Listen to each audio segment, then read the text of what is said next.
평안하셨습니까? 오늘이 광복절이었는데요. 다들 아시죠? 모르는 분이 없을 텐데요. 광복절은 그 나라의 해방을 기념하는 그 국가적 절기인데, 그냥 사전적 의미에서 그냥 그 문자적으로 광복, 그 빛이 다시 우리에게 임한, 빛이 우리에게 다시 온 날이라고 이렇게 볼 수 있지 않습니까? 우리에게 다시 빛이 비추었다. 그 전에 우리가 어두움에 있었다는 거겠죠. 이 저녁에 다시 한번 이 광복의 그 의미를 생각하면서 하나님의 그 빛이 우리들에게 다시 한번 비춰지기를 바라고, 또 우리가 주님의 빛 가운데 다시 한번 나가는 이 저녁이 되기를 바라는 마음입니다. 지난주에 제 아들이 갑자기 수술을 받게 돼서 성도님들께서 많이 근심들 하시고 기도해 주셨는데, 수술을 잘 마치고 퇴원했습니다. 너무 감사드립니다. 아이는 이제 퇴원해서 집에서 안정을 취하고 상처가 아물기를 기다리고 있습니다.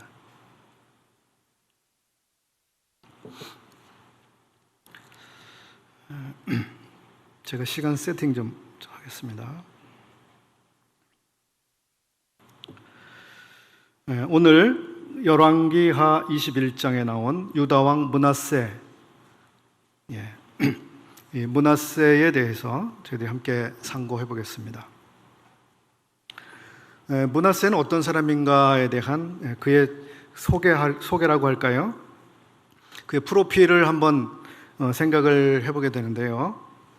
므낫세 왕은 유다 왕 22명의 왕 중에서 16번째 왕입니다. 그리고 이제 이 왕이 죽은 이후 사후 56년 뒤에 그 유다는 망하게 됩니다. 그러니까 50년 후에 그 나라가 망했으니까 거의 그 나라의 말기에 해당되는 시기에 통치를 했다고 우리가 이해할 수 있겠죠. 유다의 멸망 그 시점에서부터 역으로 7번째 나라를 다스렸던 이런 왕입니다. 므낫세 왕은 55년간 나라를 다스린 것으로 나타나고 있습니다. 55년간. 우리나라 지금 대통령 임기가 몇 년이죠? 생각해보면 55년은 엄청나게 긴 기간이죠. 이스라엘과 유다의 모든 왕들을 살펴보면 다윗 왕과 솔로몬이 각각 40년씩 통치를 했습니다. 그리고 또 오랫동안 통치한 왕이 우시야 왕인데 52년간 통치를 했고요. 그리고 이 므낫세 왕은 55년간 통치를 했는데 이스라엘과 유다 모든 왕들 가운데 가장 긴 기간 동안 통치했던 왕입니다.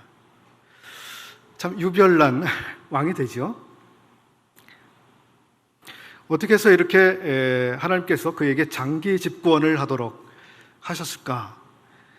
열왕기하를 읽어보신 분들이면 다 아시겠지만 이 왕이 이렇게 선한 왕이 아니었잖아요.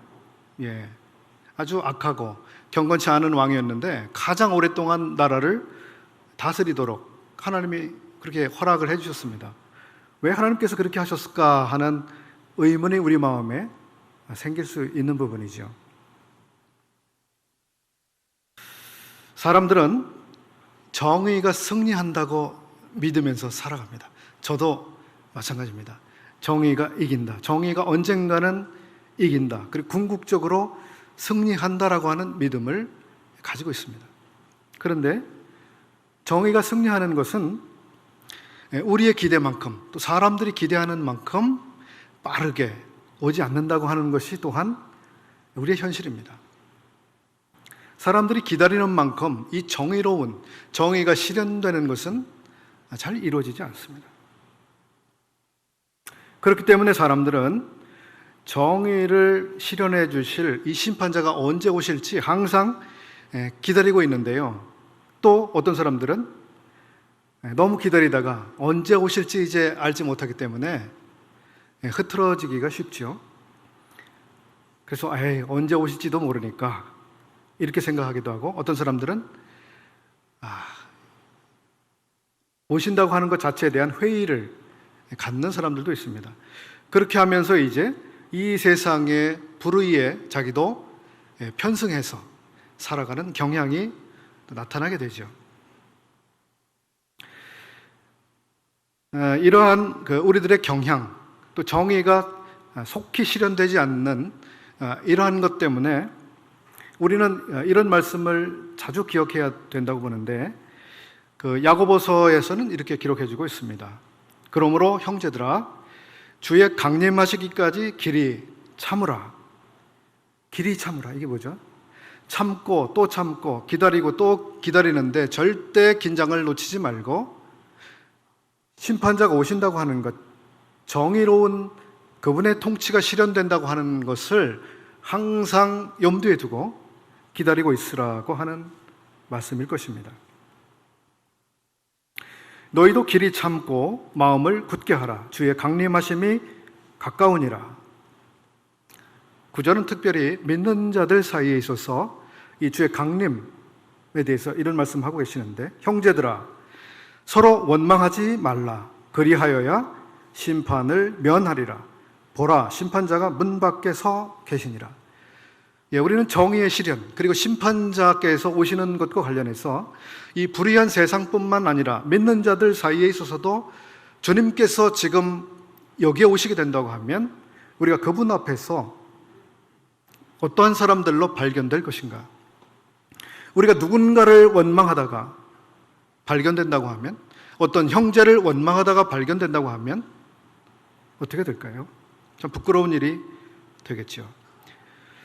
이제 므낫세 왕에 대한 간략한 프로필을 저희들이 살펴보았는데, 므낫세 왕은 이제 앞에 우리 20장에 있는 것처럼 히스기야 왕의 아들이었습니다.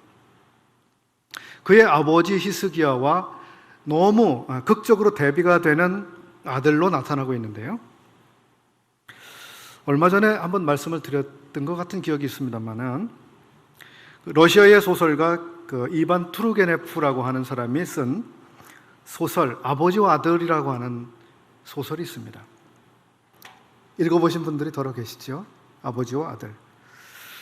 아버지는 짜르 시대, 즉 러시아 절대 왕정 시대에 아주 익숙해져 있는 전통적인 사고방식을 가지고 있는 사람이었습니다.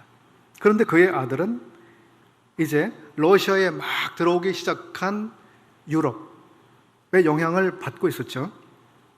그는 유럽 학문에 눈이 뜨이고, 그래서 러시아의 전통을 아주 부정하는 사고방식을 가진 청년입니다. 이 아들은 아버지 시대까지 있었던 가치관이나 문화를 아주 철저하게 배격하는 태도를 가지고 아버지를 대합니다. 아버지의 시대를 아주 평가절하하는 전형적인 아들이죠. 여기 유다 왕 므낫세는 아버지 시대, 히스기야 시대의 모든 경건한 유산들을 부정해버리는 아들로 나오고 있습니다. 그의 아버지 히스기야는 어떤 아버지였습니까? 어떤 왕이었습니까? 경건한 왕이었습니다. 경건과 기도의 삶을 살았던 왕입니다. 경건과 기도로 아수르의 군대를 물러가게 했습니다. 여러 산당들을 제했으며 주상을 깨뜨렸습니다. 아세라 목상들을 찍어냈습니다. 그리고 심지어 모세가 만들었던 놋뱀, 얼마나 백성들이 존중했던 유물입니까? 이 놋뱀까지도 부수어버렸습니다. 왜냐하면 백성들이 과거의 전통을 존경할 뿐만 아니라 그것을 이제 의지하고 숭배하는 데까지 이 잘못 갔기 때문이죠. 열왕기를 기록한 기자는 히스기야의 삶에 대해서, 히스기야가 이스라엘 하나님 여호와를 의지하였는데 그의 전후 유다 여러 왕 중에 그러한 자가 없었다.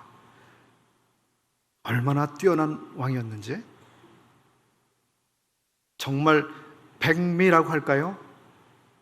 군계 일학이라고 할까요? 많은 왕들 중에 특별한 그런 왕의 자기 아버지였죠. 그런데 이 경건했던 왕의 아들 므낫세는 이제 아버지와 반대 노선을 따라서 통치를 했습니다. 그는 마음에 하나님 두기를 싫어하는 그러한 사람으로 나타나고 있습니다. 하나님 없이 살아가고 있습니다. 하나님 없이 통치하고 있습니다. 자기의 지혜로 나라를 다스리고 있습니다. 로마서에 있는 것처럼 지혜 있다 하나 이제 우준한 그런 사람이 돼서 나라를 통치하고 있는 것이죠. 자기의 인생을 망칠 뿐만 아니라 한 국가를 이제 망치는 장본인, 그런 사람이 되었습니다. 므낫세라고 하는 그 이름을 제가 한번 생각을 해보았어요. 므낫세라고 하는 이름은 창세기 41장 51절에 나오는데요. 금방 다 떠오르시죠? 요셉이 애굽에서 두 아들을 얻었는데 하나의 이름은 에브라임이요 또 한 사람의 이름은 므낫세였죠. 므낫세가 큰아들 장자였습니다. 그런데 이 므낫세라고 하는 아들의 이름의 뜻, 그 이름을 지어준 그 요셉의 마음은 무엇이었냐 하면 하나님이 나로 나의 모든 고난과 나의 아버지 집에 온 집 일을 잊어버리게 하셨다고 하는 의미에서 므낫세라고 지었습니다. 원망스럽고 불행했던 아픔을 다 잊어버리게 해주신 하나님을 생각하면서 지은 이름인데요. 히스기야의 아들 므낫세는 도대체 무엇을 이제 망각하고 있는 것입니까? 하나님이 잊어버리게 해준 그것을 잊은 것이 아니라 아버지 시대의 이 경건한 본들, 이것을 다 망각했습니다. 아버지의 교훈과 훈계를 망각해버린 아들, 그것을 잊어버린 아들, 그 므낫세로 여기 나오고 있습니다. 여기에 계신 형제 자매님들, 그리고 저를 포함해서 우리는 아버지로부터 무엇을 배웠고 무엇을 기억하고 무엇을 망각하지 말아야 하는가? 우리의 아버지 시대가 우리에게 전해준 귀중한 그것은 무엇인가? 므낫세라고 하는 이름을 통해서 그런 점을 한번 새기고 가면 좋을 것 같습니다. 이제 왕으로서 그는 어떤 통치를 행했는가? 2절부터 9절까지 그의 통치, 그의 신앙에 대해서 우선 나오고 있는데요. 앞에 말씀드린 것처럼 그는 아버지 시대에 대한 반정, 그리고 할아버지 시대로의 복귀, 회귀 정책을 펴고 있습니다. 그의 할아버지 아하스는 열왕기하 16장에 이제 나오고 있는데, 이 아하스 왕도 대단히 악한 왕으로 평가를 받고 있습니다. 이 할아버지 아하스 왕은 다메섹을 방문해서 다메섹의 단을 보고서 정말 대단하다고 생각을 하고 이제 예루살렘에도 똑같은 단을 만들라고 지시를 내리게 되죠.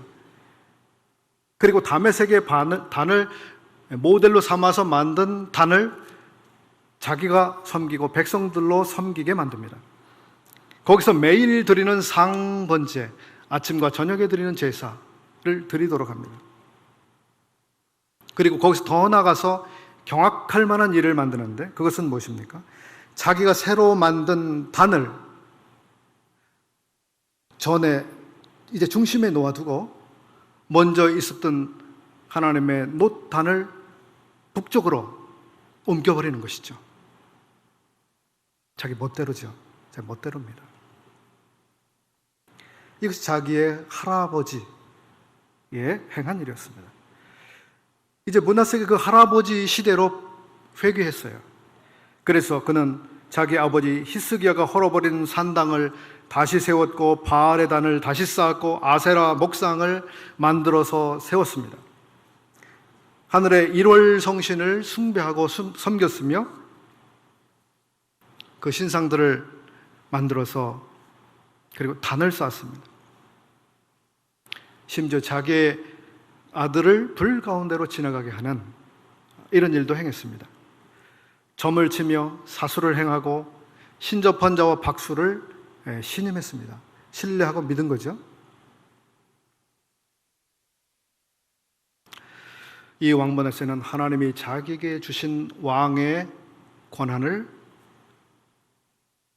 우상을 만들고 우상을 섬기는 데 사용했습니다. 하나님이 왜 자기를 왕이 되게 하셨고 집권자의 권한을 자기에게 주었는지 알지 못하는 것입니다.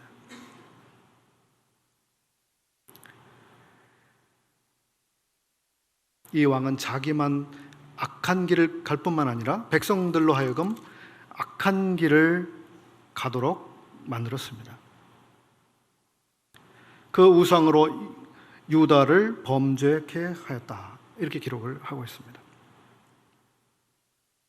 백성들에게 악을 장려한 왕, 제가 이런 좀 별칭을 붙여주고 싶은데요. 오늘날 우리나라에서 아기를 낳으면 출산 장려금을 주죠. 근로자들에게 근로장려금을 주죠. 또 무슨 장려금 해가지고 장려금을 주는 제도가 있죠. 국민들로 하여금 국가의 그런 정책에 잘 따라오고 호응하도록 그렇게 하기 위해서 장려금을 주는 것이죠. 제가 생각해 볼 때 므낫세 시대에는 이런 장려금을 줬을 것 같아요. 바알 장려금, 아세라 장려금, 태양 숭배 장려금, 각종 우상 숭배 장려금, 신접한 자와 박수가 되는 자에게 국가에서 매일 생계비를 특별 지급하겠다고 하는, 요즘에 특활비 문제가 심각한데요. 특활비를 지급했을지도 모르겠습니다. 아무튼 백성들은 므낫세의 꾀임을 받아서 악을 행하게 되었다고 기록하고 있습니다. 9절에 보시죠. 9절에 있죠. 므낫세의 꾀임을 받고 악을 행했다고 기록을 하고 있습니다. 이 므낫세는 백성들로 하여금 악을 행하도록 여러 가지 정책적으로 회유를 하고 여러 가지를 행했던 것으로 생각해 보게 되는 것이죠.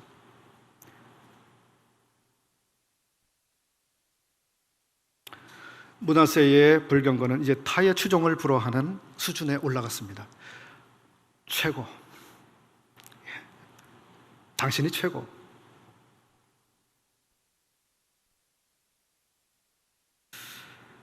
(11절에서는)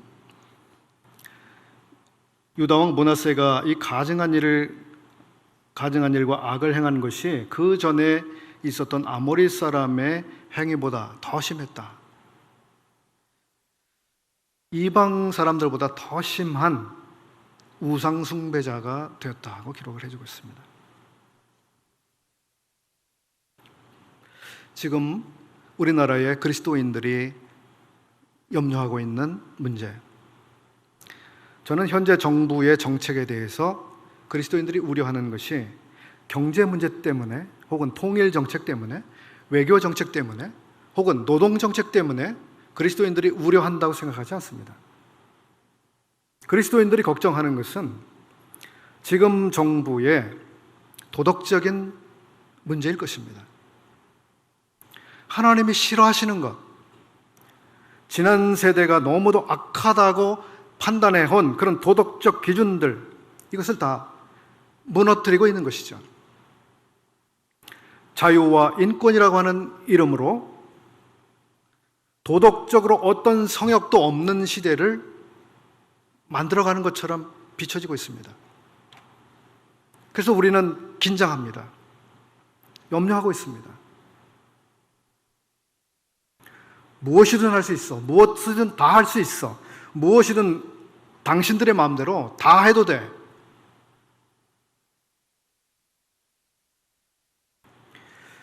무엇이든 다 자기가 알아서 할 문제라고 하는 그런 기준을 사람들에게 심어주고 있는 것입니다. 방종을 향해서 달려가도록 부추기는 정책들, 그런 사고방식들, 이런 것들을 우리 그리스도인들이 염려하고 있습니다.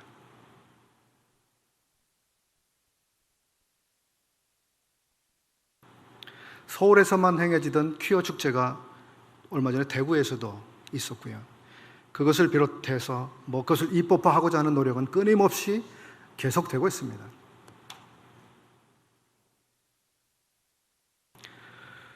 이제 21장 16절에서 보게 되면 이 므낫세가 하나님 앞에서 불경건한 모든 삶을 살고 또 백성들로 하여금 불경건한 삶에 빠지게 했을 뿐만 아니라 악을 행했다. 그는 잔인한 통치를 한 것으로 보입니다. 16절에 우리가 보게 되면 여호와 보시기에 악을 행하여 유다로 범죄케 한 그 죄 외에 또 무죄한 자의 피를 심히 많이 흘려 예루살렘 이가에서 저가까지 가득하게 하였더라. 무죄한 자의 피를 흘렸는데요, 심하게 많이 흘려서 예루살렘의 피가 정말 흥건하게 그렇게 만들었다고 하는 것입니다. 우리는 아합 시대의 나봇의 포도원 사건을 쉽게 기억합니다. 한 사람이 죽었습니다. 억울하게 죽었습니다. 피를 흘리고 하나님이 거기에 대해서 진노하셨습니다. 므낫세는 숱한 사람들을 죽였습니다. 숱하게 억울한 사람들을 죽였습니다. 유대 전통에 의하면 바로 이 왕 므낫세에 의해서 이사야 선지자가 죽었어요. 어떻게 죽었나 하면 톱으로 몸이 잘라졌습니다. 톱으로 몸을 잘라서 죽였어요. 하나님의 선지자를. 왜 하나님의 선지자를 그렇게 참혹하고 잔인하게 죽였을까요? 10절에서 그 단초를 생각해 볼 수 있는데, 여호와께서 그 종 모든 선지자들로 말씀하여 가라사대 경고와 심판을 예고하신 것입니다. 므낫세는 그것이 듣기 싫었어요. 경고를 듣기 싫어했어요. 경고를 듣는 대신에 그것을 전달해 준 그 사람을 잔인하게 밟았습니다. 우리가 하나님의 말씀에 순종하기를 거부할 때 우리는 하나님의 말씀을 무시하고 밟을 수 있는 그런 경향을 향해서 나갈 수 있을 것입니다. 아주 조심해야 됩니다. 10절부터 15절까지는 이제 므낫세 왕에 대한 하나님의 경고입니다. 13절 하반절에 보시게 되면 예루살렘에 베풀고 또 사람이 그 그릇을 씻어 엎음같이 예루살렘을 씻어 버릴지라. 설거지를 하는데 설거지를 해서 뒤집어 엎어놓는다고. 설거지들 그렇게 하시죠? 왜 뒤집어 놓습니까? 그릇에 물기가 다 빠지고 깨끗하게 마르게 하기 위해서 그렇게 하죠. 이제 설거지해서 엎어놓은 그릇에는 물 한 방울 남아있지 않습니다. 더러운 음식 찌꺼기조차 남아있지 않죠. 깨끗하게 닦았기 때문에. 이 말씀은 뭡니까? 유다와 예루살렘을 이와 같이 깨끗하게 씻어서 한 사람조차도 어떤 흔적조차도 남아있지 않도록 완전히 씻어버리겠다. 너희들 깨끗이 정리하겠다. 이런 말씀입니다.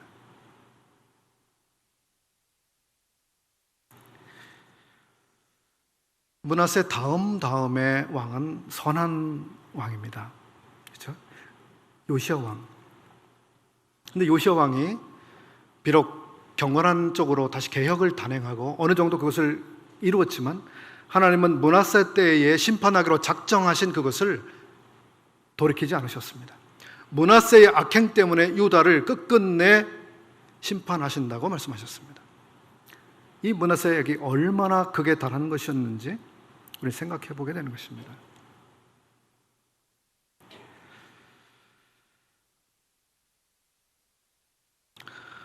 므낫세 왕의 죽음과 그에 대한 평가를 조금 보려고 하는데요.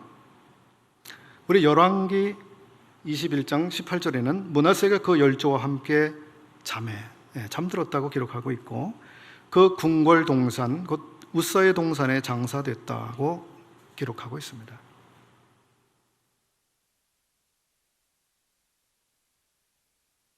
우사의 동산은 이제 우시아의 동산입니다. 우시아가 묻힌 동산을 말합니다. 우시아가 어떻게 죽었고 어떻게 장사되었는지 알고 계시죠? 우시아는 하지 말아야 할 그런 행위를 했기 때문에 하나님의 심판을 받았습니다. 그는 문둥병이 걸려서 평생 문둥병으로 살다가 수치스럽게 죽었습니다. 그런 수치스럽게 죽은 사람은 열왕의 묘실에 묻힐 수가 없었습니다. 그래서 그는 열왕의 묘실이 아니라 다른 곳에 묘역을 조성해서 그곳에 묻히게 됐습니다. 여기 므낫세는 우시아가 묻힌 그 부끄러운 사람이 묻힌 그곳에 묻히게 됐습니다.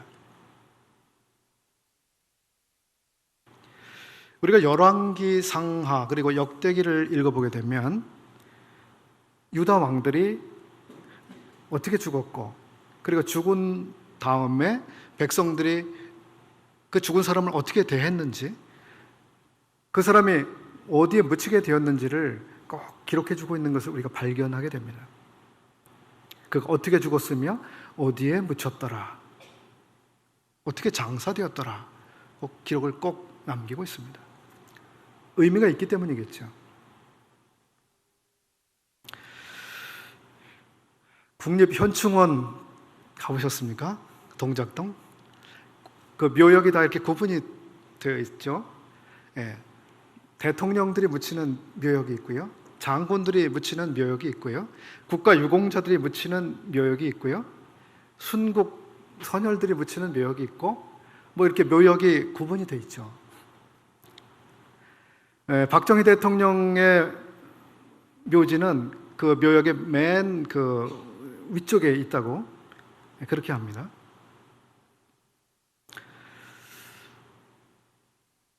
유다 열왕들의 무덤도 이렇게 묘역이라고 할까요? 묘역을 우리가 생각해 볼 수 있습니다. 유다 열왕들의 묘역이 있습니다. 열조의 묘실이 있습니다. 그리고 거기에 들어가지 못한 좀 불명예스러운 왕들이 묻힌 곳들이 있습니다. 그리고 더 먼 곳에 묻힌 그런 왕들이 있습니다. 그리고 거기서 더 나가게 된 그런 왕들이 있는데, 히스기야 왕의 죽음과 장사에 대해서 앞에서 우리가 살펴보았습니다. 역대하 32장 33절에는 이런 기록을 남기고 있는데, 히스기야가 그 열조와 함께 잠에 온 유다와 예루살렘 거민이 저를 다윗 자손의 묘실 중 높은 곳에 장사하여 저의 죽음에 존경함을 표하였더라. 다윗 왕의 묘실, 왕들의 묘실 중에 아주 높은 곳에 그를 장사한 것입니다. 존경을 표한 것이죠. 영예를 그에게 준 것입니다. 요시야 왕의 죽음에 대해서 역대하 35장 24절과 25절에 이런 기록이 나타나고 있는데, 저가 죽으니 그 열조의 묘실에 장사하니라. 요시야 왕도 명예를 얻었습니다. 여호야다라고 하는 사람이 있는데요, 여호야다는 분명히 왕이 아니었습니다. 그죠? 그는 왕이 아니었습니다. 그는 왕을 옹립한 킹메이커였는데, 그리고 왕을 평생 도와서 그 국가가 하나님을 경외하고 경건한 그런 통치를 하도록 왕을 도와준 그런 사람이었는데요, 이 여호야다는 왕의 묘실에 묻혔습니다. 역대하 24장 15절과 16절에 우리는 머리가 다윗성 왕의 묘실 중에 그를 장사했다고 하는 것을 볼 수 있습니다. 아주 영광스러운 것입니다. 왕이 아닌데 왕의 묘역에 묻힌 거예요. 유일합니다. 이제 이 왕의 묘역이 아닌 그 다음, 거기서 가까운 곳에 묻힌 사람들이 있는데, 우시아입니다. 우시아. 역대하 26장 23절에는 저는 문둥이라 하여 열왕의 묘실에 접한 땅, 곧 그 열조의 곁에 장사하니라.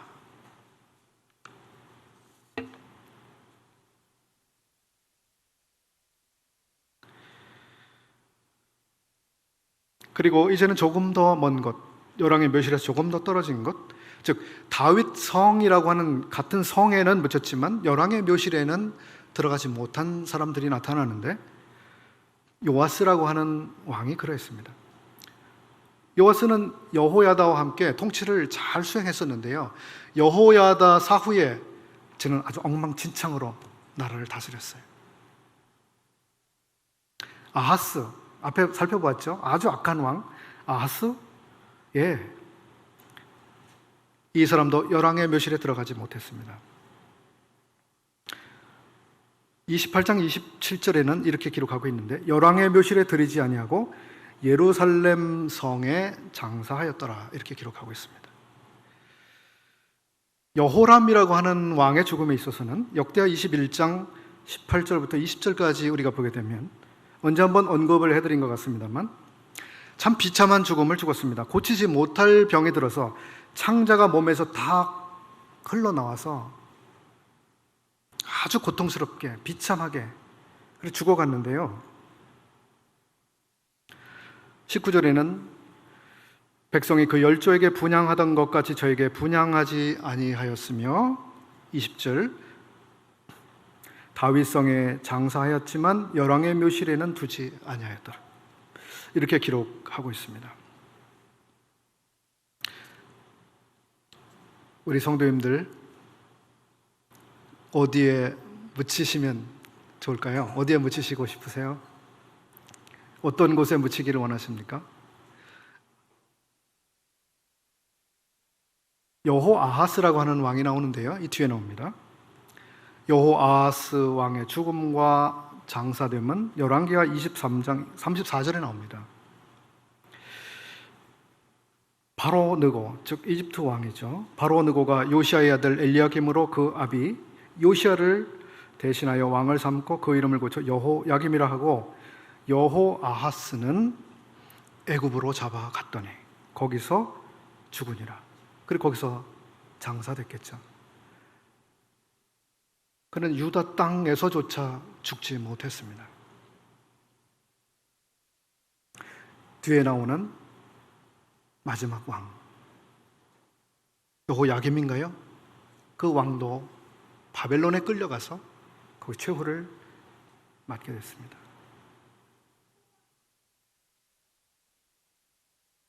우리가 죽은 다음에 과연 우리는 존경을 받게 될 것인가 궁금해지지 않습니까? 죽음 후 우리가 어디에 묻힐까? 이것은 구약에서는 중요했지만 우리 시대에는 중요하지 않을 수 있죠. 어디에 묻힐 것인가? 그렇지만 사람들은 계속해서 구약 시대와 마찬가지로 우리 각 사람들을 지켜보고 있습니다. 우리의 삶을 사람들이 지켜보고 있습니다. 그리고 우리의 죽음에 대해서 존경을 표하거나 아니면 아까워하지 않는 그런 죽음을 죽을 수도 있습니다. 사람들이 우리를 지켜보고 있을 뿐만 아니라 하나님께서도 우리를 지켜보고 있습니다. 우리의 행한 대로 하나님은 기록하고 있습니다. 그리고 우리의 행한 대로 갚아주리라고 말씀하고 있습니다.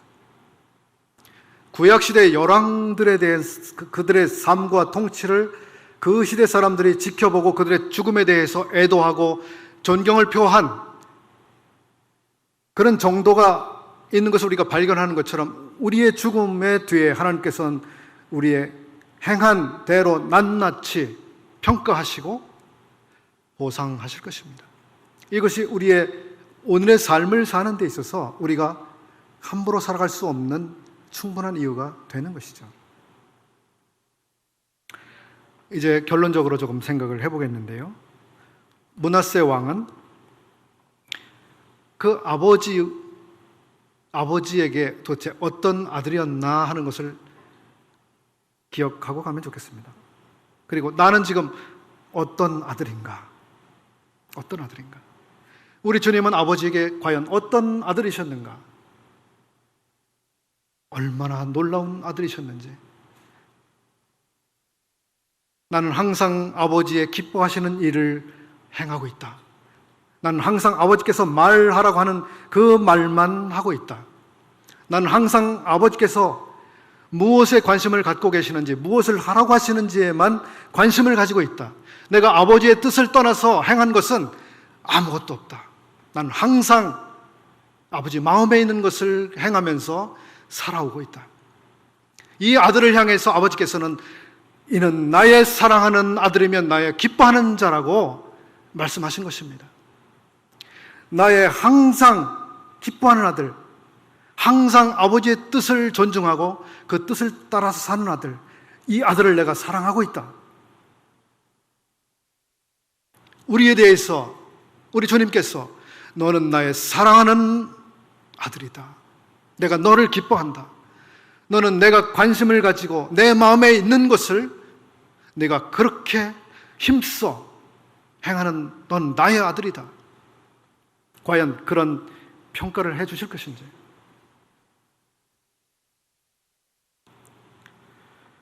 두 번째 교훈으로 우리가 기억하고 싶은 것은 통치자들의 통치에 생각 없이 따라 사는 백성들이 되지 말자고 하는 것입니다.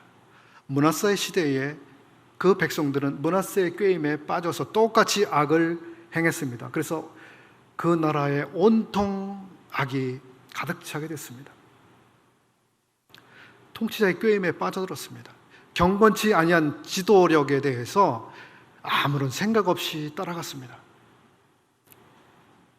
모든 통치자들은 권세는 하나님이 주신 것임에 틀림없습니다. 그러나 경건치 않은 통치에 대해서 우리는 분명한 생각을 가지고 살아야 합니다. 세 번째, 우리는 우리 삶에 대한 평가를 반드시 받을 것이라고 하는 것입니다. 어디서요? 그리스도의 심판대에서 그렇게 할 것입니다. 저는 그렇게 생각을 해봅니다. 주님께서 사람들의 죄에 대해서 내가 홀이라도 남김이 없이는 내가 거기서 결단코 거기서 나오지 못하리라고 죄에 대해서 먼지 한 톨만큼의 무게까지 주님이 분명히 계산을 하신다고 하신 것처럼 하나님의 자녀들의 선행에 대해 있어서도 먼지 한 톨의 무게만큼 정확히 계산해서 그대로 보상해 주실 것이라고 하는 믿음입니다. 네가 흘린 땀 한 방울, 네가 나를 위해서 흘린 눈물 한 방울, 내가 그것도 잊지 아니한다. 낙심하지 말아라. 소망을 잃지 말아라. 내가 너에게 간다. 내가 다시 가면 너를 내게로 영접할 것이고 내가 너의 모든 수고한 대로 보상해 줄 것이다.